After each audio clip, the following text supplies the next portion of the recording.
Pepo ama tentaraeta burubichaeta keren penche ayerovia pecuitepeai. I have decided to start my conference in Guarani.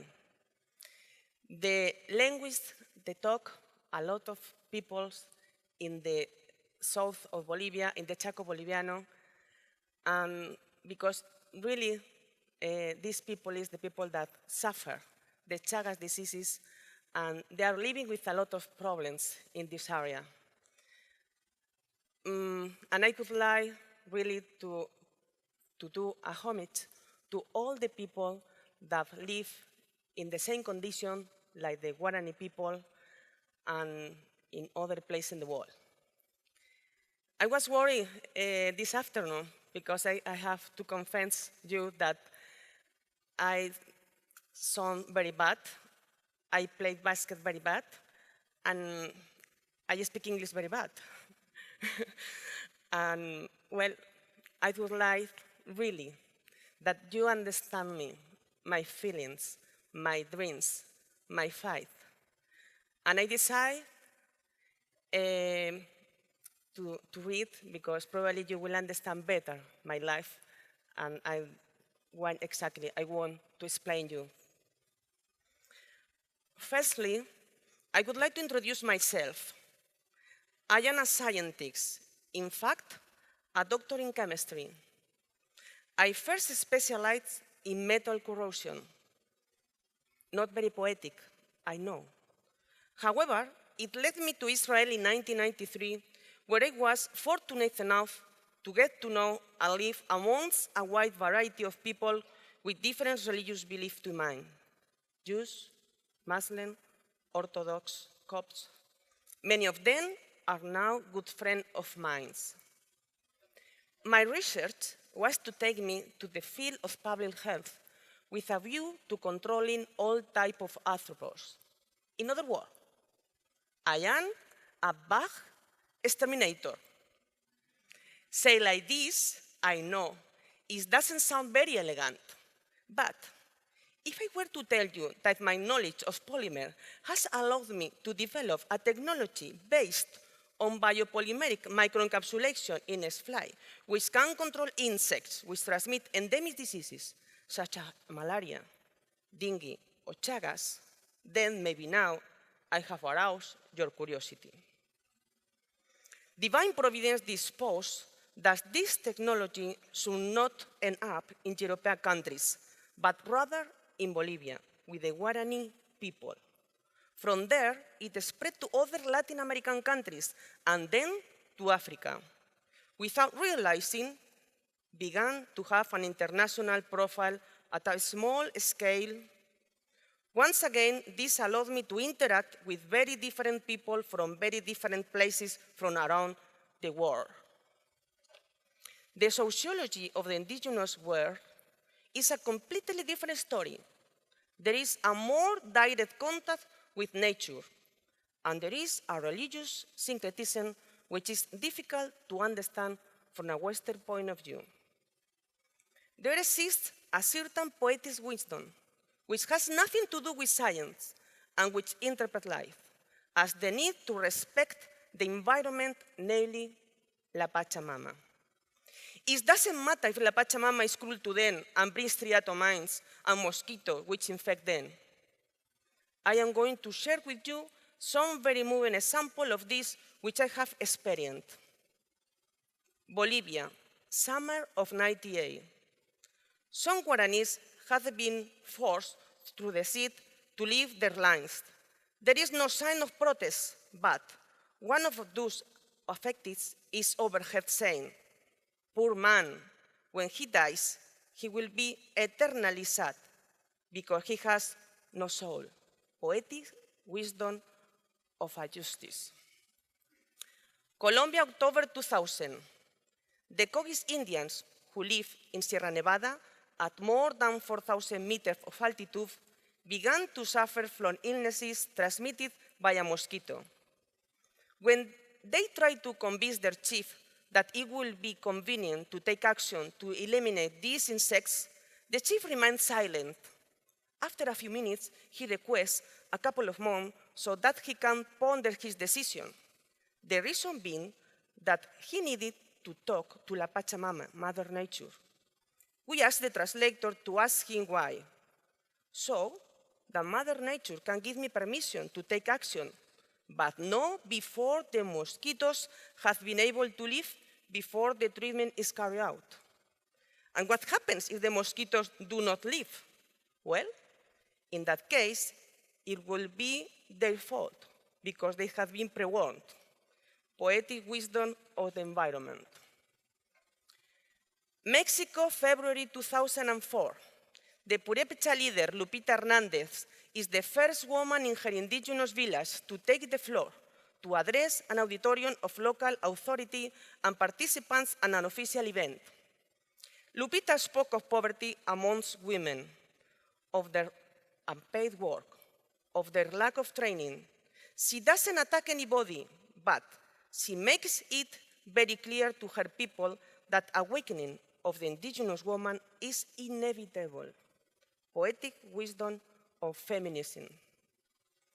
The indigenous people in the world have this lack of training, but they are now realizing that without knowledge, emancipation is impossible.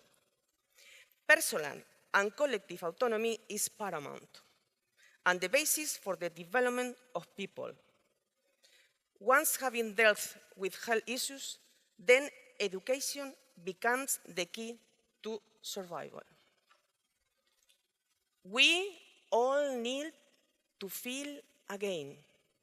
We need to realize that development without feelings, without values, without taking into consideration the human factor, makes us incomplete as persons. My professional experience has led me over the last 20 years to understand two aspects, which I feel are key to Christianity: the universality of action and love for your fellow human beings, whoever they may be. When we talk about endemic diseases, we generally refer to very poor people who live in very poor countries. Disease and poverty are linked together. It took me years to understand this. I first thought I would be able to vaccinate their house and that would solve the problems. But I was wrong. I had come across a reality which science alone could not solve, because what was really killing the indigenous people was not only the insect and a lack of hygiene, but also hunger. Little by little, I began to incorporate housing improvements, as well as hygiene and health training, into my programs. Lastly, I started to deal with gender issues through the creation of professional workshops for women, which will allow them to find their place in a society which ignores them. There are extensive programs which seek to empower any potential beneficiaries. In other words, to increase the capacity for personal action. For this reason, solutions which only look to find an antidote to cure disease, medicine, vaccines, tend to fall by the wayside. A poor person who has been vaccinated remains poor and consequently is still trapped in a vicious circle of poverty from which he or she cannot escape. Destitution is a deep, dark hole in which one can enter easily but exceed great difficulty. I am going to arouse your curiosity again. Insects, in general, and especially mosquitoes, have the virtue or defect, depending on the way you look at it, of not differentiating between people on the basis of their color, race, social status, nationality, gender, or creed. They just bite, suck blood, and without realizing, as part of their vital need, they make us all brothers and sisters. Whether we like it or not, we will all have probably received blood from somebody we do not know through their bites. We have also shared our blood with others. This basically means that mosquitoes are able to make us all equal as humans. Please don't be alarmed. I'm not going to release any mosquitoes like Bill Gates did to explain malaria. But the next time you are bitten by an insect, remember what I have just told you. I must confess to you that I feel fortunate to have blood brothers of different religions and races. Another point which I would also like to highlight is the following. If the Northern Hemisphere has been able to eradicate endemic diseases from their territories, then there are no reason why we should not eradicate them in the Southern Hemisphere. The insects are the same. What changes is the climate and the living condition. In the north, the warm season is shorter, and therefore, it is easier to control insects. In the south, the warmer climate makes it easier for insects to act almost all the year. Consequently, it is important to give products a more prolonged persistence. An action must be permanent. I honestly believe that this has been my small contribution to the world of chemistry applied to health. I also feel that religion should never be the subject of contention when seeking the common good. Above all, because if there is something which characterizes people who suffer the bites of these bugs, it's precisely a lack of dignity. Through my job, I have been able to hear the voice of the most oppressed and the need they have to recover their self-esteem and dignity. If I have to carefully choose a word which could help to join rather than separate people, then I will no doubt choose tolerance.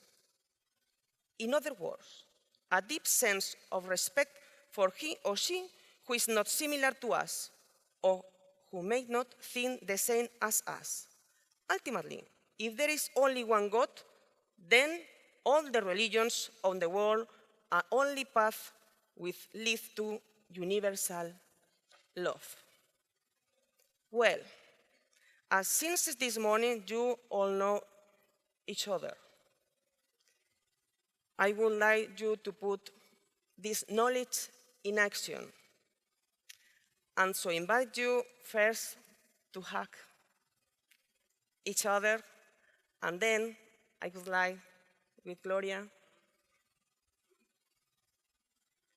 to come to be together, because I would like really that you understand very well what the meaning to be everybody together to change the world. And I would love that you hold your hands, everybody, please. Hold your hands. And I would like to transmit the energy together, because together we can change the world. Thank you.